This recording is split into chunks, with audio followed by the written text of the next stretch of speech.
இந்த மனுவினை முன்னெடுத்து செல்வதற்கான சாத்தியக்கூறுகள் குறித்து ஆரம்பகட்ட ஆட்சேபனைகளை முன்வைக்க எதிர்பார்ப்பதாக சட்டமா அதிபர் சார்பில் ஆஜரான மேலதிக சொலிசிட்டர் ஜெனரல் சுஹர்சி ஹேரத் நீதிமன்றத்தில் விடயங்களை முன்வைத்து தெரிவித்தார். மனுவை முன்னெடுத்து செல்வதற்கு நீதிமன்றத்திற்குள்ள அதிகாரம் குறித்த அந்த ஆரம்பகட்ட ஆட்சேபனைகள் முன்வைக்கப்படும் என அவர் குறிப்பிட்டார். தாக்குதலின் பின்னர் அரசாங்கம் இது குறித்து ஆராய்வதற்காக பல ஆணைக்குழுக்கள் மற்றும் விசாரணை குழுக்களை நியமித்திருந்ததாக சுரேஷ் சலே சார்பில் ஆஜரான ஜனாதிபதி சட்டத்தரணி சஞ்சீவ ஜெயவர்தன தெரிவித்தார். அவற்றின் மூலம் மேற்கொள்ளப்பட்ட எந்தவொரு விசாரணையிலும் உயிர்த்த ஞாயிறு தாக்குதலுடன் தனது கட்சிக்காரருக்கு தொடர்பு இருப்பதாக எவ்வித சாட்சியங்களும் முன்வைக்கப்படவில்லை என ஜனாதிபதி சட்டத்தரணி இதன்போது சுட்டிக்காட்டினார். தாக்குதல் நடத்தப்பட்ட சந்தர்ப்பத்திலேயே சலே இலங்கையில் இருக்கவில்லை என அவர் தெரிவித்தார்.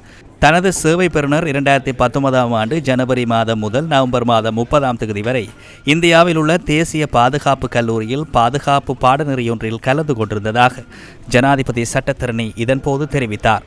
வெளிநாட்டில் தங்கியுள்ள அசாத் மௌலானா என்பவர் பிரித்தானியாவின் சேனல் 4 தொலைக்காட்சிக்கு வழங்கிய செவ்வியினூடாகவே தனது சேவை பெறுநருக்கு எதிரான விசாரணைகள் ஆரம்பிக்கப்பட்டுள்ளதாக தெரிவித்த ஜனாதிபதி சட்டத்தரணி அசாத் மௌலானா முன்வைக்கும் விடயங்களுக்கு எவ்வித சாட்சிய பெறுமதியும் இல்லை என்றும் குறிப்பிட்டார்.